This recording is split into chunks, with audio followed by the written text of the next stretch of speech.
Escúchanos por Radio Arroba. Fin del espacio publicitario. Seguí escuchando Radio Arroba.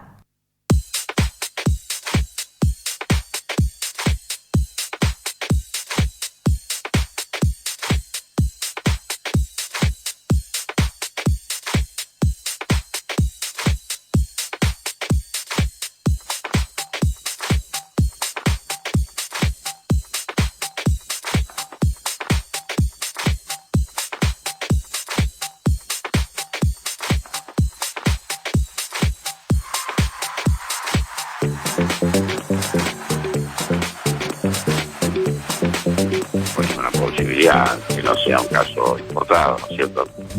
El calor mata el virus. Que la Argentina era uno de los 5 países que en la pandemia más había preservado el empleo. Un chico se recibe un poco antes, un poco después, no le cambia mucho la vida a nadie. Comenzó con la clase media y media alta que viajaba. Imagínense lo que hubiera sido esta pandemia con Macri gobernando, una catástrofe. Querían salir a correr, salgan a correr. Esta es la consecuencia, la que les acabo de mostrar. No es que no vaya bien, no va menos mal que el resto, que no es poco. Estamos dando una batalla con buenos resultados. Si hoy mucho de lo que está pasando tiene que ver con cosas clandestinas, reuniones, asados, mateadas.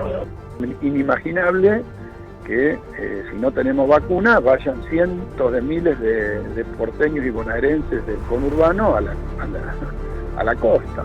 El laboratorio ha firmado un acuerdo con la Fundación Slim para producir entre 150 y 250 millones de vacunas. A la Argentina le fue mejor con el coronavirus que con el gobierno de Macri. Es al mismo tiempo una ciudad que nos llena de culpa de verla tan opulenta, con la posibilidad de vacunar a 750.000 personas con la vacuna de Pfizer. Estamos trabajando con el Fondo Soberano de Rusia para que podamos llevar adelante un acuerdo de Estado a Estado para la provisión de vacunas. Vamos a poder contar con las dosis suficientes para vacunar entre enero y febrero a 10 millones de argentinos y argentinas.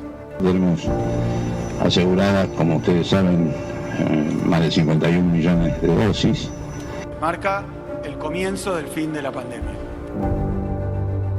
El presidente Fernández le contó a Putin cómo estaba nuestra situación. Nosotros agradecimos la actitud del presidente Putin. Si todo va bien, nosotros en agosto, septiembre tenemos vacunado a todos los argentinos, menos los menores de 18 años. Las reglas se deben cumplir. Si nosotros logramos concretar los acuerdos últimos que venimos haciendo, habremos podido cumplir nuestro objetivo, Axel, de vacunar a las personas que más riesgo expresan antes de que abril termine. El sistema sanitario también se ha relajado. El epicentro de esta segunda ola es la ciudad de Buenos Aires. He hablado con maestros de escuelas, de chicos con capacidades diferentes, que no entienden la dimensión del problema sanitario que enfrentan. A mediados de marzo anuncié que lamentablemente iba a llegar la segunda ola. Y para mi pesar, tuve razón.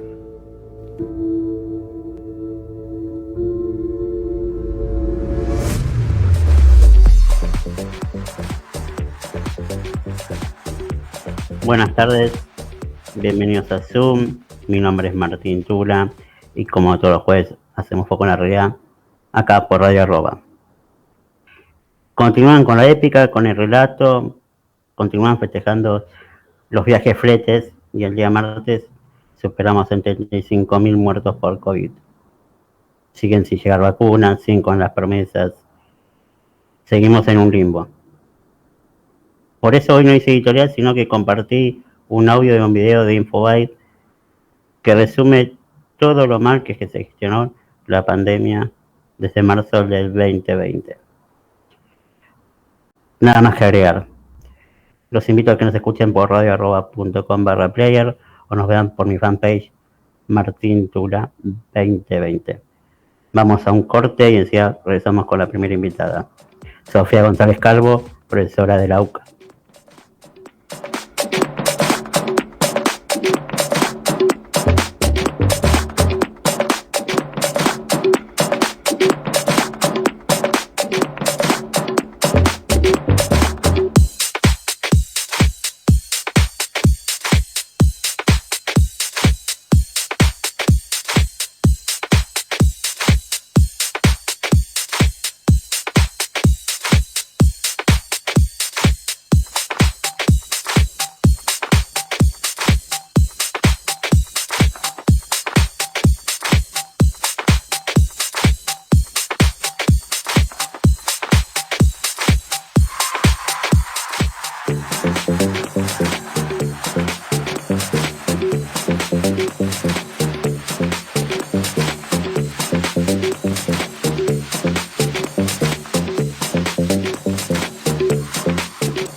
De Buenos Aires tienen ese, qué sé yo.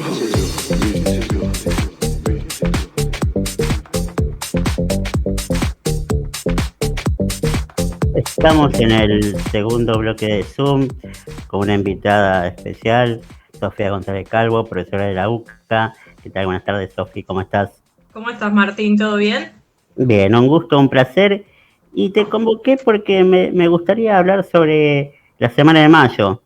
O sea, que nos hables, más que nada, para arrancar, quería preguntarte sobre el contexto político y económico de esa semana. ¿Cómo estaba el mundo? ¿Cómo estaba, en ese momento todavía no era Argentina, pero cómo se estaba formando todo?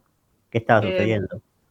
Mira, es una buena pregunta porque en ese momento el mundo estaba, de hecho, convulsionado por la aparición de Napoleón Bonaparte, el autoproclamado emperador de los franceses, que en realidad era un cónsul y había tomado el título de emperador y había comenzado conquistas en Europa. En ese momento el avance de Napoleón parecía de hecho imparable, que nadie lo podía frenar, y la situación era que España había quedado totalmente aislada de sus colonias en lo que es Hispanoamérica, porque Napoleón había invadido España en este camino hacia Portugal, que en realidad era su objetivo primario. ¿Qué pasa? La situación es que todo queda completamente aislado. España no tenía una buena flota para poder comunicarse con sus colonias, entonces nosotros era como que habíamos perdido todo tipo de comunicación.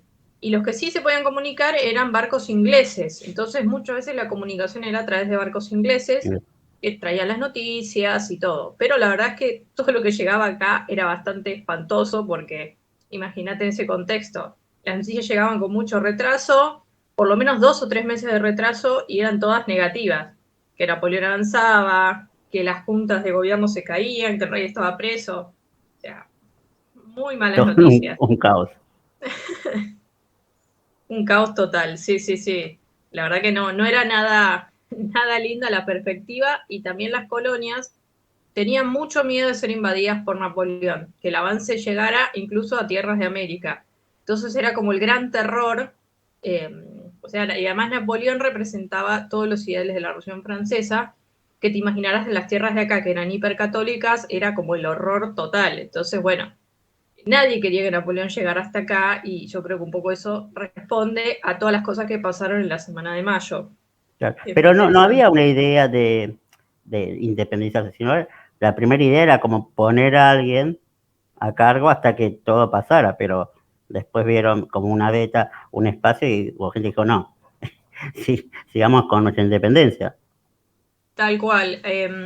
Es un proceso raro, porque en esto los historiadores están en desacuerdo. Varios dicen que existió lo que llamó la máscara de Fernando VII, que en realidad la primera junta quería independizarse y le mintió al pueblo para no generar un escándalo.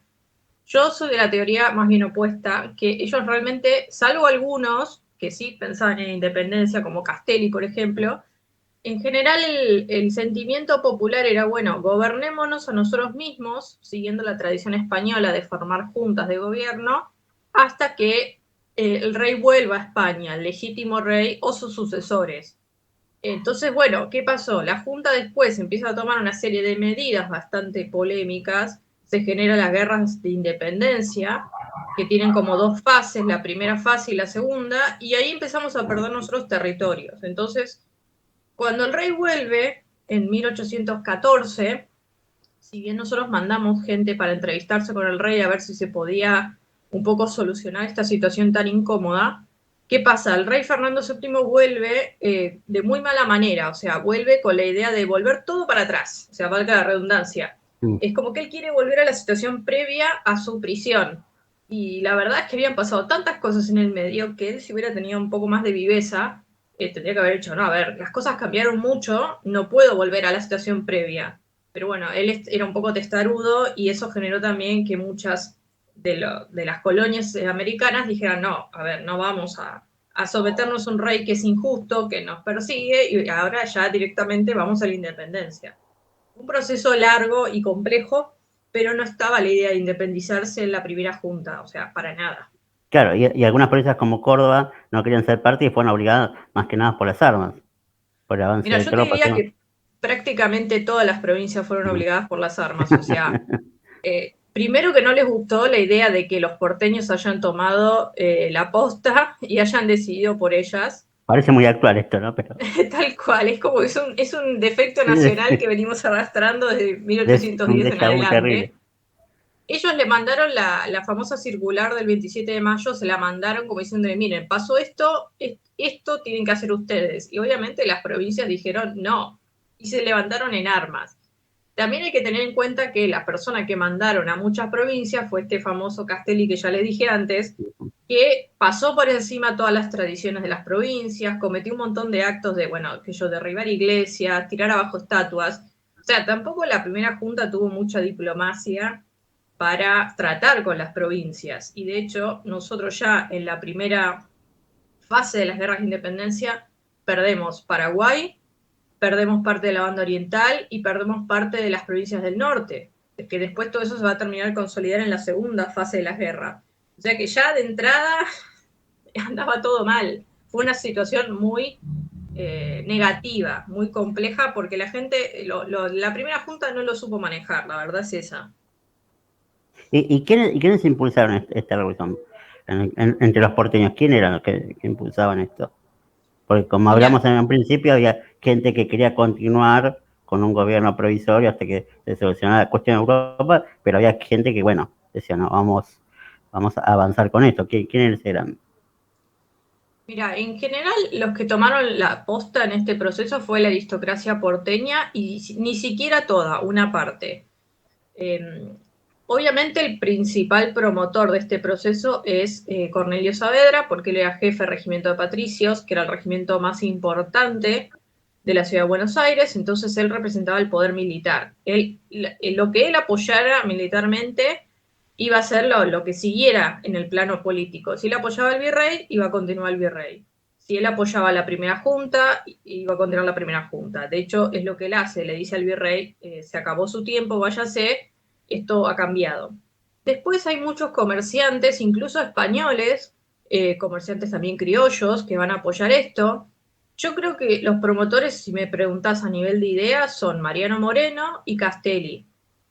Después Belgrano tuvo muchísima participación, pero... Te interrumpo siempre... ahí con Belgrano. Sí. Belgrano tenía un concepto más de continuar con una monarquía, no tanto la formación de un país. Exacto, a ver, Belgrano hay como algunos escritos que quizás pueden sonar contradictorios, pero se sabe que él era monárquico y que de hecho él siempre apostó por una monarquía de origen criollo. De hecho, no es un plan nuevo. Ya en la época del rey Carlos III, te estoy hablando ya del siglo XVIII, había una idea de que el rey dividiera todos los reinos americanos entre sus hijos y que fuera como una especie de la Commonwealth inglesa, pero a nivel español. Que hubiera lazos de cultura, de económicos y todo, pero que los reinos americanos fueran independientes del poder español. Este plan nunca se llevó a cabo y Belgrano tenía un poco esa idea de una monarquía de origen. Él planteó una monarquía inca en el Congreso de Tucumán, pero bueno, podía haber sido también un criollo, pero en ese sentido desligarse el poder español con una monarquía autóctona y seguir los lazos con los Borbones y todo, pero a nivel económico, cultural, pero no político. Pero sí, Belgrano era monárquico, eso se sabe, por lo menos eso lo expresa la creación de la bandera, de la escarapela y todo, o sea, siempre fue de tendencias monárquicas. Él admiraba mucho a la dinastía Borbón. El problema fue también lo que te decía un poco antes. La dinastía Borbón se portó muy mal con todos aquellos que habían un poco guardado el reino mientras el rey estaba preso. De hecho, Fernando VII vuelve del exilio en el 14 y empieza a perseguir a todas las personas que le habían guardado el reino. Entonces vos decís, a ver, ¿qué onda? O sea, no podés hacer eso. No entendió que había cambiado la situación y como que sus actos políticos hicieron que el proceso independentista, en vez de detenerse, se acelerara más todavía, y más que nada en el Río de la Plata. Y la importancia de la mujer, porque la mujer no tenía participación directamente política, pero había alguien que ponía sus casas, o su casa en realidad, para hacer las reuniones, las famosas tertulias. Exactamente, me imagino que te referís a Mariquita Sánchez de Thompson. Correcto, sí. Bueno, ella fue una mujer realmente muy importante en su época. Las mujeres no tenían participación política, eso es correcto, pero tuvieron una participación detrás de escena muy importante porque, de hecho, ellas fueron las que mandaron a sus esposos y a sus hijos al Congreso del 22 de mayo y le dieron a entender que si no se ponían las pilas, hablando en criollo, ellas no les iban a dejar volver a casa. En el caso de Mariquita Sánchez de Thompson, ella estaba casada con un inglés y hacía muchas tertulias en su casa con ingleses, con criollos, con españoles. Entonces, a nivel cultural, sí, ahí se fueron gestando las ideales de la revolución, las ideas que venían de Europa, porque eran los lugares, o sea, imagínate que no había medios de comunicación, no había internet, no había redes, entonces todo se iba armando en estas tertulias culturales donde las personas hablaban, charlaban, se iban poniendo de acuerdo. Después tenemos mujeres como Juana Zurduy, que es lo que sería hoy la parte de Bolivia, el Alto Perú, que sí, lucharon ya directamente con armas. No es el caso de Sánchez de Thompson, que era una mujer muy refinada, que no te iba a agarrar un fusil ni a palos, pero tuvieron diferentes participaciones. Lo que pasa es que en ese sentido la historia está muy escrita desde el lado de los hombres y como estas mujeres no participaron efectivamente en política, su historia está como detrás de escena. Hay que un poco revalorizar el papel que tuvieron. Sí, que fue fundamental en algunos casos, por ejemplo, las reuniones en su casa. O sea, ahí totalmente, se gestó todo.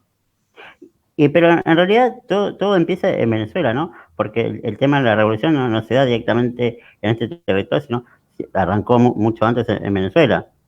Sí, totalmente. De hecho, la independencia, no la independencia, el proceso revolucionario arranca en Venezuela y en México.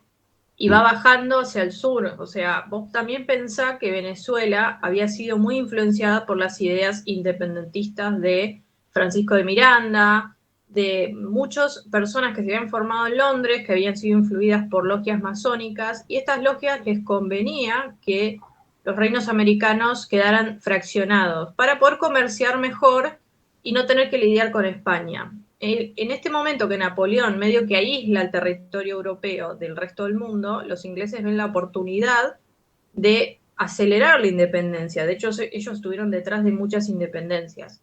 Y es Simón Bolívar uno de los pioneros en empezar este proceso independentista. A él después le va a tocar luchar contra las tropas que mande Fernando VII, que van a ir primero a Venezuela y después van a venir para acá. Y es uno de los pioneros, si querés, en el proceso de independencia, que de hecho él va a ir tomando, va a crear la Gran Colombia, que va a ir tomar la parte que hoy en día es Colombia, Ecuador, y después va a ir bajando, y San Martín va a hacer lo mismo, pero desde el sur, o sea, hacia el norte. Y se van a encontrar en la famosa reunión de Guayaquil, donde Bolívar le va a ordenar a San Martín que se retire, y él va a terminar el proceso de reconquista. Pero sí, el pionero te podría decir que fue Venezuela y después México. Ambos se independizaron antes que los demás. O sea, fue un proceso mucho más rápido. Ok, y volviendo al territorio nuestro, ¿no? Este proceso de Revolución de Mayo, ¿fue el puntapié real o fue, como decir, fue parte, algo sin querer, pero el puntapié real para la independencia fue en 1816? Porque como que hubo un lapso como de idas y vueltas constantes. Totalmente. Yo te diría que fue en el medio. O sea, si le tengo que poner una fecha al proceso de independencia, te diría 1813. Porque hasta 1813 no se hablaba de independencia. Pero en ese año pasan dos cosas importantes. Primero es la Asamblea del año 13, donde ya directamente se plantea la idea de independizarse y de hacer una constitución. Es la primera vez que se plantea a nivel oficial. Y no se pudo lograr ninguna de las dos cosas porque había muchas internas con la banda oriental, problemas políticos internos, muchos líos. Y ese mismo año llega al territorio argentino, bueno, Río de la Plata, dos personas importantes en esto que son San Martín y Alvear. Los dos ya vienen con la idea de independencia y la plantean, o sea, ya no hay ni siquiera reparo, ya directamente es sí, nos tenemos que independizar de España. Y ahí empieza el proceso que va a desencadenar en 1816 con el Congreso de Tucumán. Además, pensá que al año siguiente, en 1814, vuelve el rey, se manda una expedición para hablar con el rey, que en esta expedición va a Belgrano, para ver si podemos solucionar diplomáticamente las cosas, y el rey, lo que te contaba antes, los trata medio a las patadas y hace todo mal. Entonces, obviamente, frente a este maltrato del rey y de todas las medidas que tomó, mandando un gran ejército para reprimir a todos los movimientos independentistas, sí, obviamente el proceso, en vez de retroceder, como hubiera sido lógico, se aceleró muchísimo más. Y terminó en 1816 con la Declaración de la Independencia. Y hay una frase que el otro día estaba leyendo un poco sobre el acta del 25 de mayo que habla de que sin libertad no hay vida. Y yo creo que es como la base de todo a nivel de nuestro país. Y lo digo, ¿cómo ya desde esa época la libertad personal individual era preponderante? Totalmente. Vos pensás que en ese momento estamos entrando al siglo XIX. Los ideales del iluminismo, la ilustración, eran muy fuertes en este territorio, si bien estaban muy condicionados porque era muy católico el territorio, ya habían ingresado en las bibliotecas de las personas más cultas de este país. Y el siglo XIX es el siglo del liberalismo. Pensá que todas las revoluciones posteriores a Napoleón son las famosas revoluciones liberales del 20, 30 y 48. Entonces, obviamente esos movimientos van a venir para acá.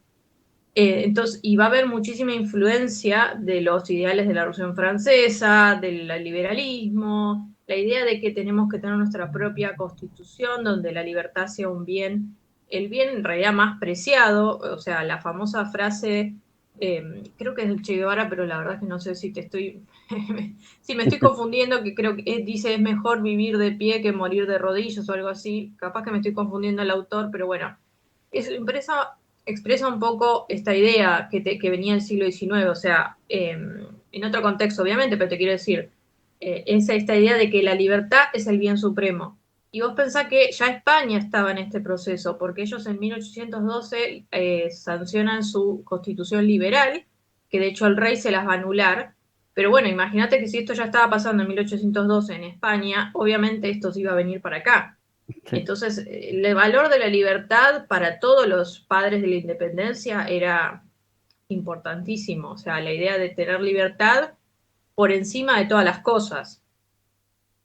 Ok. Bueno, Sofía, te agradezco por tu tiempo, por esta charla. Y los que te quieren leer o seguir o ver tus videos o tus historias, nos brindas tus redes.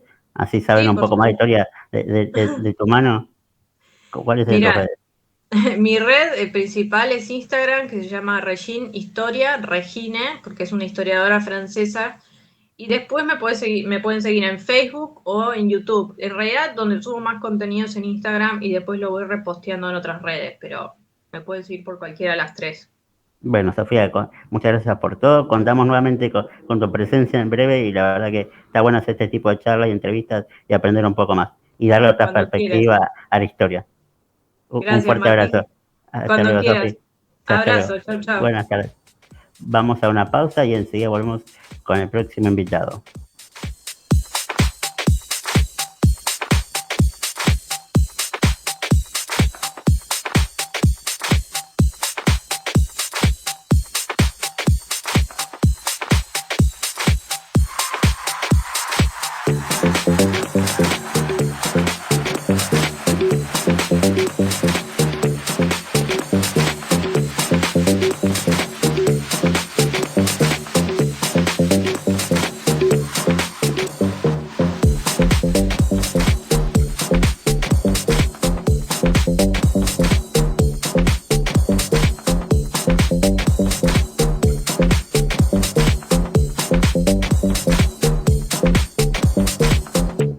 tardecitas de Buenos Aires tienen ese, qué sé yo.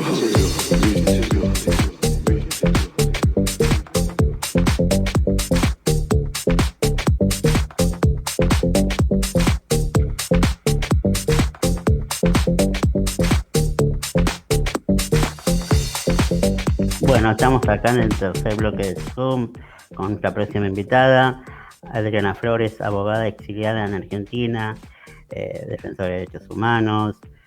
Bueno, Adri, ¿cómo estás? Primero, buenas tardes, ¿cómo estás? Hola, ¿qué tal? Muy buenas tardes. De verdad que muchísimas gracias por la invitación, Martín. Como siempre, bien recibida. No, un placer enorme tenerte acá en la radio, en el programa. Y bueno, la primera pregunta que me surge y que quería hacerte es algo que en realidad nos molestó a todos, a ustedes, a mí, bueno, a la gente en general, ¿no? La frase de nuestro presidente cuando dijo: el problema de los derechos humanos en Venezuela fue desapareciendo. Primero, ¿cómo la tomaste vos de manera particular y después cómo la tomaron tus compatriotas?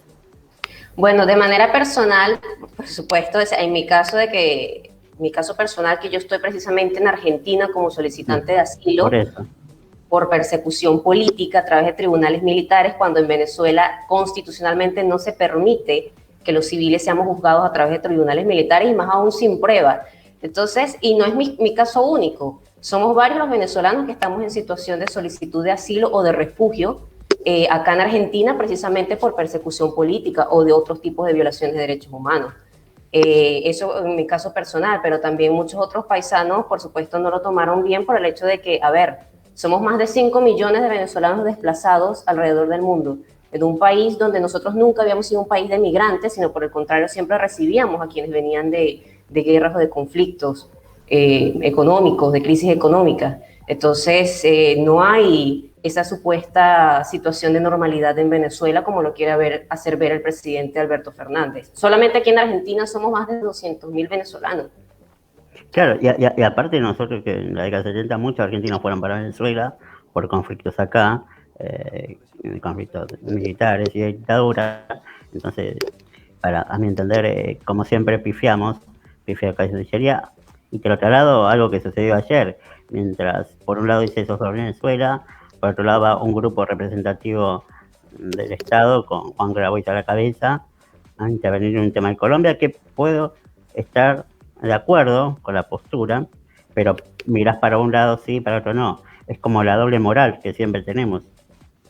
Sí, totalmente. Que por otro lado también, de última, ¿cuál es la necesidad de hacer ver, de ocultar una realidad que existe además? O sea, porque encubres toda una mentira. Yo creo que ya eso no es un comentario inocente que se hace por parte de la presidencia. Se hace con una intención precisamente de encubrir los crímenes de lesa humanidad que ha cometido el régimen venezolano, y que además eso se demuestra con las últimas acciones que han realizado. El Estado argentino se salió del Grupo de Lima y adicionalmente a eso también se salió de la petición ante la Corte Penal Internacional, donde millones de venezolanos hemos hecho nuestras denuncias por violaciones a los derechos humanos, donde hemos luchado para que precisamente se hagan estas investigaciones, para que el Estado argentino venga a decir que esto no es así.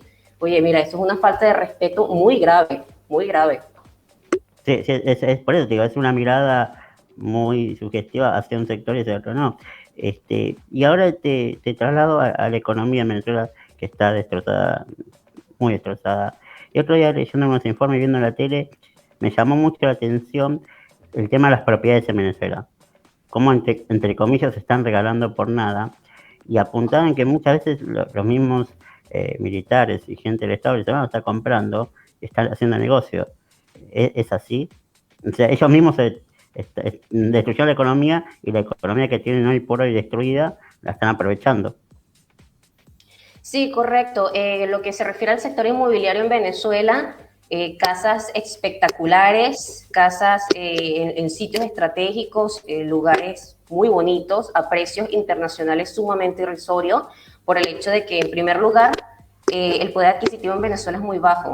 El salario mínimo en Venezuela no supera los $2-3 mensuales, el oficial, el salario mínimo oficial. Por otro lado, también las personas en la necesidad de tener que irse del país como sea, terminan rematando las casas a precio de gallina flaca, porque además, ¿quién te va a comprar una casa en Venezuela? Y sumado además al tema de la crisis económica, de la crisis social, política que hay en el país, entonces eso también hace que el valor de las casas o de las propiedades en Venezuela disminuyan drásticamente. Sí, es más, leí un posteo tuyo el día de hoy, creo, sobre que el tema del hambre, cómo están sufriendo el hambre en Venezuela y cada vez es peor. Sí, nosotros tuvimos un periodo de escasez de comida muy grande durante muchísimo tiempo. Yo recuerdo que para el año 2009, 2010 yo había comenzado ya a hacer filas por comprar comida, productos básicos, donde nos permitían comprar desde a 2 por persona. Hoy en día es posible conseguir comida, pero en primer lugar, el aparato productivo en Venezuela está destruido por el tema de las expropiaciones que comenzaron con la administración de Hugo Chávez. En segundo lugar, la comida que se consigue es importada. Entonces, ¿qué es lo que pasa? Con el tema del poder adquisitivo tan destruido que está en Venezuela, a la gente se le hace difícil. O sea, antes era porque no se conseguía comida. Ahora se consigue, pero no hay cómo comprarla. Entonces, eso ha hecho que mucha gente no pueda poder comer o no pueda comer adecuadamente. Claro, y ya que lo nombraste, Chávez, ¿qué te motiva cuando hacen, justo estamos hablando con una profesora de historia sobre la Argentina, la Revolución de Mayo, y justo hablamos de Venezuela, y cuando muchas veces se lo compara a Chávez con Simón Bolívar, ¿qué te provoca? Ya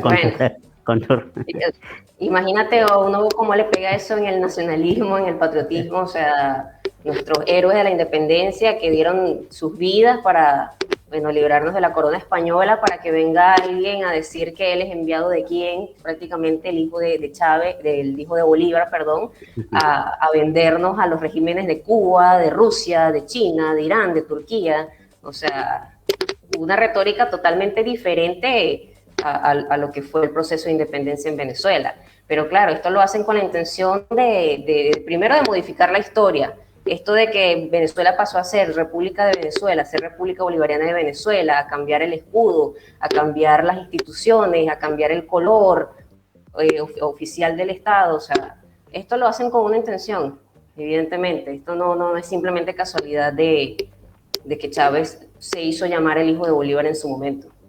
Bueno, eso se nota mucho, se notó acá también, el cambio de cómo va modificando la historia hacen un corte y arranca desde donde ellos quieren. No, en nuestro caso con el kirchnerismo, obviamente, o sea, parece que la Argentina hubiese comenzado con el primer gobierno de Néstor Kirchner, cuando tenemos mucha historia atrás y mucha historia por venir, o sea, y eso se nota mucho, también se nota en Venezuela, y lo que vos explicabas sobre Cuba, o sea, cómo Cuba traccionó, chupó todo lo que es Venezuela y hoy está yendo, a mi entender, por lo que es Colombia. O sea, porque Colombia está en una situación terrible, pero hay motores externos que también están impulsando a que el conflicto sea más amplio. Sí, fíjate que el caso de Cuba es muy interesante de tocar porque hay un hecho histórico que mucha gente no lo sabe, pero el régimen cubano, Fidel Castro, ya había intentado tomar a Venezuela por las armas.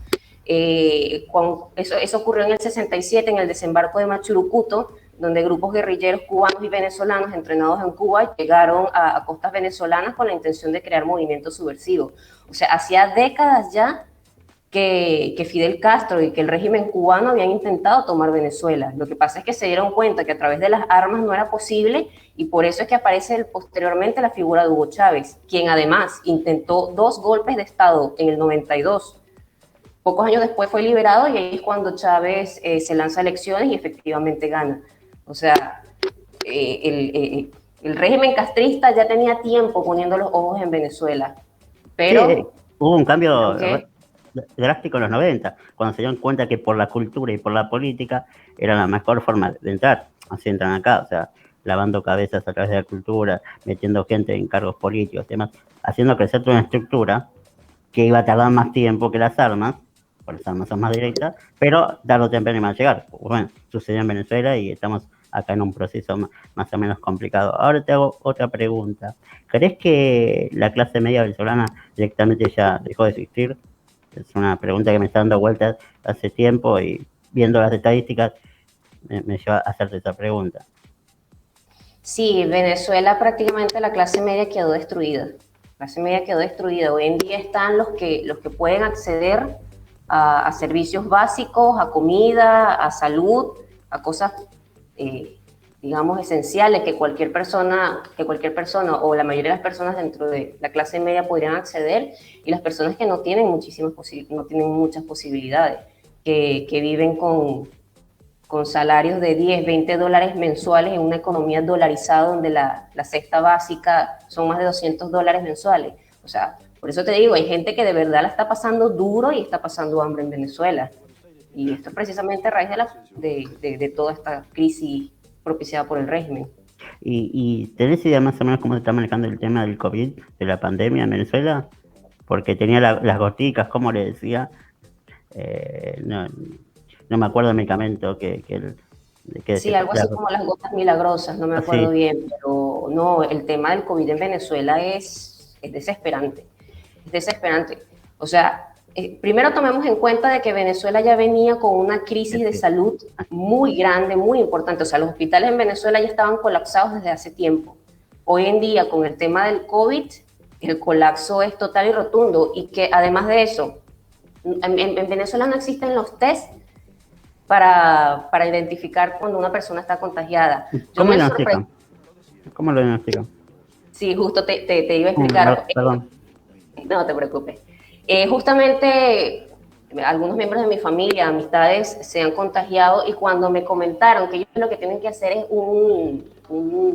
una radiografía de tórax para poder determinar si la persona tiene COVID o no. A veces ni siquiera eso, a veces es a raíz de la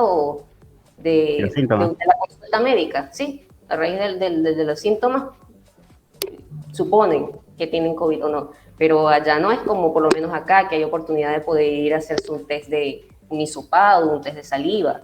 O sea, sí, y que encima acá estamos cortos todavía, porque habría que hacerse mucho más, pero allá directamente es terrible. O sea que calculo que no debe haber estadística tampoco. Si así hacen un control. No hay estadísticas. En Venezuela no hay estadísticas reales de la cantidad de contagiados ni de la cantidad de fallecidos por COVID. A mucha gente incluso que fallece por COVID le terminan colocando que fallecieron por neumonía, por enfermedades respiratorias, porque además al régimen también le interesa que estas cifras no se conozcan, porque es que no están teniendo control de la situación. En Venezuela no ha ocurrido la primera jornada de vacunación masiva para la población. Se sabe que se han vacunado funcionarios públicos y algunos funcionarios de salud, pero incluso el tema de las vacunas lo tienen manejado de forma clandestina, de forma comercial. O sea, si yo tengo el dinero para comprarle a la persona que tenga las vacunas, me vacuno, si no, no hay forma de vacunarse. Vos integrás parte de BEN, ¿no? ¿Qué sería BEN? ¿Qué es en Venezuela? Y bueno, está también acá y se está armando algo interesante a nivel mundial, tengo entendido. Sí, Vente Venezuela es un partido político venezolano encabezado por María Corina Machado, quien ha sido pues una de las líderes opositoras más férreas del régimen. Contanos un poco quién es Machado para los oyentes, así si conocen un poco, por favor. Bueno, María Corina Machado es una política venezolana. Ella había sido la diputada más votada, más o menos en el año 2011, en toda Venezuela. Y ella fue de las primeras personas que se le alzó directamente a Chávez, y en una oportunidad incluso le dijo que expropiar era robar. Esa frase quedó marcada para la historia en Venezuela, porque nadie se atrevía a decirle a Chávez sus cosas, porque además él gozaba de buena reputación durante el comienzo de su gestión. De su mandato, sí. Del comienzo de su mandato, exacto, a pesar de que hubo protestas importantes, y justamente hoy se celebra el cierre de RCTV, se conmemora, perdón, el cierre de RCTV, que fue una televisora importante en Venezuela, que precisamente Hugo Chávez se encargó de cerrarla. Bueno, entonces María Corina Machado ha sido una figura importante dentro de la política venezolana, y además ha sido opositora, pero que ha dicho las cosas como es. Ella ha denunciado no solamente las atrocidades del régimen, sino también las groserías que quieren hacer a raíz de elecciones fraudulentas, donde ellos siempre terminan saliéndose con la suya, porque bueno, dentro de las elecciones hay toda una serie de entramados que podría desarrollar si el tiempo nos da. Pero bueno, retomando el tema anterior, entonces Vente Venezuela, encabezado por María Corina Machado, un partido opositor de corte liberal, donde, bueno, lo que nosotros nos estamos centrando en estos momentos es en el rescate de la democracia de Venezuela, primero de salir del sistema socialista que tenemos en Venezuela y luego de poder instaurar una república liberal donde exista una verdadera democracia y una pluralidad de visiones, que es lo que requiere Venezuela, y que además también un modelo económico diferente, que no sea siempre el Estado absolutamente presente en todo. Sí, y el Estado presente entre comillas, porque el Estado es presente cuando tiene dinero, y si no tiene dinero no puede estar presente. Entonces como que es un doble discurso que siempre digo, o sea, que sos presente con plata del privado, pero por ende, si no permitís trabajar en el privado, no podés ser presente. Sí, totalmente. O sea, hay ciertas funciones... Sí, perdón, Martín. No, decime, por favor. No, brevemente iba a comentar que el Estado tiene ciertas funciones fundamentales, pero que ya el Estado se meta a tener que expropiarle las tierras a las personas, a tener que expropiar viviendas, a tener que involucrarse en los asuntos privados de la gente, ya es demasiado, que es lo que ha estado haciendo el régimen venezolano desde que Chávez asumió el poder. ¿Y qué posibilidades a nivel electoral tienen para crecer, para llegar a cargos? Porque no creo que se las hagan fácil, en todo caso se las hacen difíciles. Sí, correcto. Mira, es que vamos con el ejemplo de las elecciones de la Asamblea Nacional en el 2015. La oposición ganó por mayoría rotunda. ¿Qué fue lo que hizo el régimen en su momento? En primer lugar, sacó a los 3 diputados indígenas del estado Amazonas, supuestamente por hacer trampas en las elecciones. Pasó los 5 años de la Asamblea Nacional, el Tribunal Supremo de Justicia nunca tomó una decisión sobre los 3 diputados indígenas. Por otro lado, terminaron constituyendo una Asamblea Nacional Constituyente, o sea, una Asamblea Nacional paralela en el 2017. Y por otro lado, también el Tribunal Supremo de Justicia, en enero del 2016, sentenció que la Asamblea Nacional no tenía la potestad de ejercer sus funciones y se subrogó las funciones de la Asamblea Nacional, escogida además por el pueblo. O sea, nosotros fuimos a unas elecciones, ganamos esas elecciones y aún así ellos utilizaron los demás poderes públicos para cercenar totalmente las funciones del legislativo. Entonces, ir a unas elecciones en Venezuela en las condiciones en las que estamos ahora, que estamos en una dictadura, no nos garantiza una democracia. No solamente es el tema de la Asamblea Nacional, también cada vez que se han ganado alcaldías, gobernaciones terminan colocando autoridades paralelas a quienes les bajan los recursos. Entonces, ¿cómo hacemos a través de las vías electorales cuando realmente no hay vías electorales? ¿Y cómo se hace? Es la pregunta. Esa es una pregunta muy importante, muy importante. Hoy en día hay términos un poco más novedosos, como las guerras híbridas, que vienen a ser guerras no convencionales, que es lo que está ocurriendo hoy en día en Venezuela, donde se libran batallas en diferentes planos. Ya ahora las guerras no son a través de las armas, ahora es a través de lo económico, de lo diplomático, de lo comunicacional. Y una de las cosas que desde 20 Venezuela hemos estado impulsando es el hecho de que, primero, el apoyo de la comunidad internacional es sumamente importante. Esto de coartar al régimen, de aplicarle sanciones al régimen, específicamente a funcionarios. Por otro lado, también cerrar las vías diplomáticas al régimen, en el área comunicacional también sacarles ese disfraz que ellos quieren mantener de que en Venezuela hay una democracia. O sea, hay formas, hay alternativas que no son fáciles, que además son novedosas porque, como te digo, estas nuevas formas de hacer las guerras son novedosas, y bueno, tienen su camino. Esto lo digo con el objetivo de hacer ver de que hay otras vías, pero tampoco hay una fórmula exacta que te diga, bueno, vamos a sacar a esta gente a través de...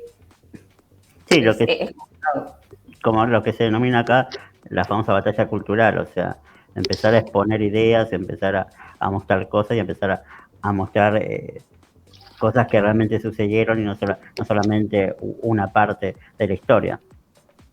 Los famosos debates que se dan en redes sociales y mismo en las calles. ¿Sería eso? Sí, tiene que ver un poco más con, bueno, lo que te comentaba, las relaciones diplomáticas, con lo económico, con lo comunicacional. la organización interna también por parte de la ciudadanía. Bueno, son toda una serie de factores que confluyen allí. Pero... Te hago unas preguntas otras preguntas en realidad.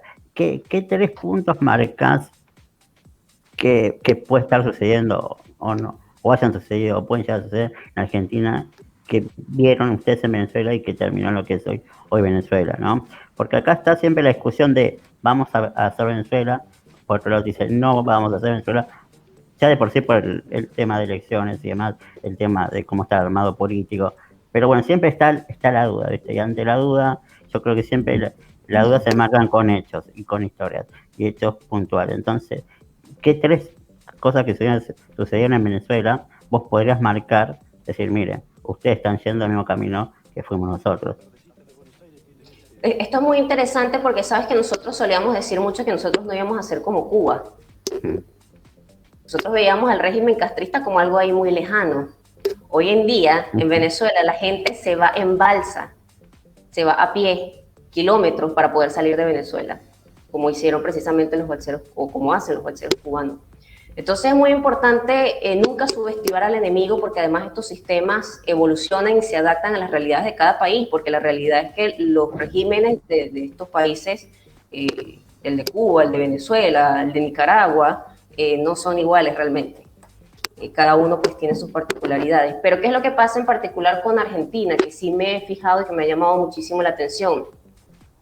El uso de los programas sociales, que aquí se le llama planes sociales, para tener control sobre la población. O sea, tienes una población empobrecida a raíz de la economía del país, donde después terminas dándole dádivas a cambio de tu voto. Eso ocurre muchísimo en Venezuela. Por otro lado, también el tema del sistema judicial. Una de las cosas que procuró hacer Chávez cuando llegó al poder fue controlar todos los poderes públicos. Incluso se instauraron 2 poderes adicionales. En Venezuela son 5, cuando se hizo la constituyente del 99. Entonces se controla el poder judicial y es una de las cosas que también he observado que ocurren aquí en Argentina. Se ha buscado como un control por parte de las instituciones, donde, bueno, tiene que haber un equilibrio, una separación de poderes, precisamente para que se pueda, la democracia, pues, se pueda sostener como corresponde. Y un tercer punto que he observado también es el tema de la persecución a ciertos personajes públicos. Yo no quisiera hablar mucho del tema por una cuestión también de seguridad, pero sí he notado que tiende a haber como persecución, vigilancia a ciertas personas que están dentro de la disidencia, pues, del... Sí, acá y corre por mi cuenta, creo que también hay mucha persecución mediática. También hay muchos medios que toman una idea en contra, o sea, en contra del gobierno, pero también hay medios del Estado, hegemónicos, llamémoslo si quieren así, que ya más que una opinión, ya es una persecución. Y esto corre por mi cuenta, ya sea políticos, ya sea artistas, o sea, quien opina diferente ya no es ir contra esa opinión, sino es una persecución, o sea, remover a ver si encuentro algo en la basura. Sí, y eso para ser optimistas, pero bueno, ya sabemos de casos conocidos donde personas han sido asesinadas y sí, no se sabe quién mató. Sí. Bueno, Adri, te agradezco por tu tiempo, la verdad que una linda nota y nos mostraste un poco la realidad de Venezuela y la realidad que ustedes están viviendo acá y por qué, o sea, te convoqué también para que entendamos los argentinos que si no hacemos las cosas bien como país y como sociedad, podemos llegar a lo que ustedes pensaban que nunca iban a llegar. O sea, hacer nosotros Venezuela cuando ustedes pensaban que nunca van a poder ser Cuba. Así que te mando un fuerte abrazo y gracias como siempre. No, muchísimas gracias de verdad, Martín, y mi mensaje para las personas que nos están viendo es que aprecien la libertad, señores, señoras. Es una de las cosas más preciadas y no tienen idea de cuánto nosotros los venezolanos nos encantaría poder estar disfrutando de la libertad. Aprecienla y protéjanla y defiéndanla además. Exacto, como justo lo que hablamos hoy, como se dijo en el acta del 25 de mayo, sin vida no hay libertad, así que, y sin libertad no hay vida, es así. Te mando un fuerte abrazo, Adri. Un abrazo, Martín. Muchísimas gracias. Nos vemos en la próxima. Claro, Vamos a una pausa y enseguida vamos con el último bloque de Zoom. Las tardecitas de Buenos Aires tienen ese, qué sé yo.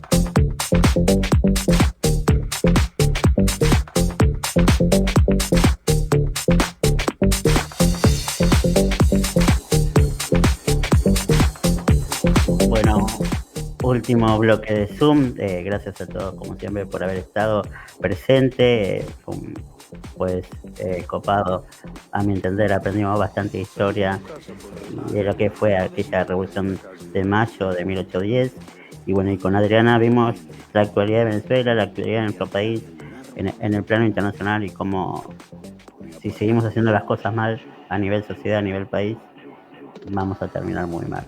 Les dejo un fuerte abrazo Leo, gracias por el aguante de todos los jueves. Los dejo con la programación de Radio Arroba. Buen fin de semana y mejor jueves. Hasta la próxima.